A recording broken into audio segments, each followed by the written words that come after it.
Good morning, all. Welcome to today's session of Manufacturing Technology. In this session, we will be discussing about cutting or shearing operation in detail. In the previous session, we have seen various types of sheet metal operations. So, today we will discuss the first type of operation, that is cutting or shearing operation.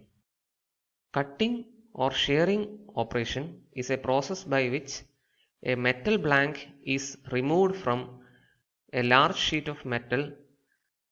The metal sheet is cut by subjecting the sheet to a shear stress. The schematic diagram shown in this slide explain various terminologies in shearing process. You can see that in shearing operation, the metal sheet which is shown here is placed over a die, and we will be exerting the shear force with the help of a punch, as you can see in this figure. So in this the figure shown in the right side, it explains the shearing process.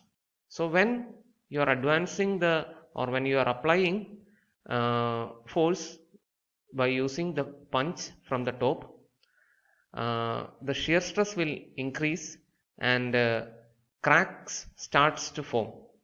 Usually the crack will propagate from points like point A, point B, point C and point D.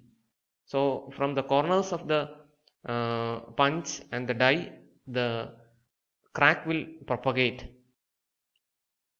and these cracks from these points will meet each other, and finally separation of the metal sheet occurs. Now let us discuss various factors on which the shearing is dependent. That means we'll see the shearing parameters. The first parameter is shape and material of the punch and the die. Then second one is the speed of punching. The shearing depends on the speed of the punch. And the third one is lubrication. And fourth one is the clearance. That you can see here in this figure. Clearance is denoted as C. Clearance is the gap between the punch and the die. So the shearing also depends on this clearance between the punch and the die. The clearance determines the shape and the quality of the sheared edge. If the clearance increases, the gap between the punch and the die increases. If the clearance is more, the sheared edge will become rough. The deformation zone also will be large if the clearance is large. The effect of the clearance on the deformation zone can be explained by this figure. So we can see that in figure 1 the clearance is very less. In figure 2 the clearance is increasing, and in figure 3 the clearance is more compared to first figure. So we can see that if the clearance is more in figure 3, the material tends to be pulled to the die and to the die. So if the clearance is more, the material will be pulled to the die, and a rough shearing edge will be formed. Next we will see another feature during the shearing process, that is burr formation. Now let's see what is a burr. We'll just look into this figure and come back. In this figure you can see burr here. So this is burr, a small projection to the sheared metal piece. In the sheared metal blank you can see towards the edges a small projection of the metal, that is known as burr. Normally this burr is formed when in several conditions. One such condition is when the punch speed is very less.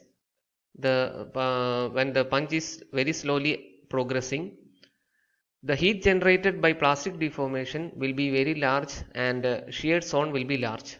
So as a result, burr will be formed. The surface becomes also very rough and burr will form. And also the burr height is dependent on the clearance. The burr height will increase with the increase in the clearance. Also, rough tool edges will cause the formation of burrs. Actually, this burr is an unwanted thing, and we have to remove it from the metal blank before finishing. So, there is a process for removing the burr, and that process of removing the burr is known as deburring process. There are several methods for deburring. Common processes are by grinding or putting another very common method is putting the metal blanks in a chamber with abrasive materials and giving continuous vibration that will remove unwanted burrs from the work products. This schematic diagram shows you various terminologies coming in shearing. You can see various terminologies here like penetration depth, fracture angle, sheet thickness, fracture depth, rollover depth, burnish depth, burnish dimension, burnish dimension, breakout dimension, burr height. Here also burr height. Burr is formed in both pieces. So these are the various terminologies in shearing. Another important parameter while discussing with the cutting or shearing is the punch force needed. The punch force is a product of shear strength of the sheet metal by the area being sheared. So the punch force required or maximum punch force can be calculated from this equation. The maximum punch force is equal to 0.7 into T into L into UTS, where T is the sheet thickness, L is the total length sheared, and UTS is the ultimate tensile strength of the material. If the friction between the punch and the workpiece is high, the punch force will increase. So that's all about this shearing and cutting operation, shearing or cutting operation. In the next class, we will be discussing the next common sheet metal operation, bending. Thank you for watching.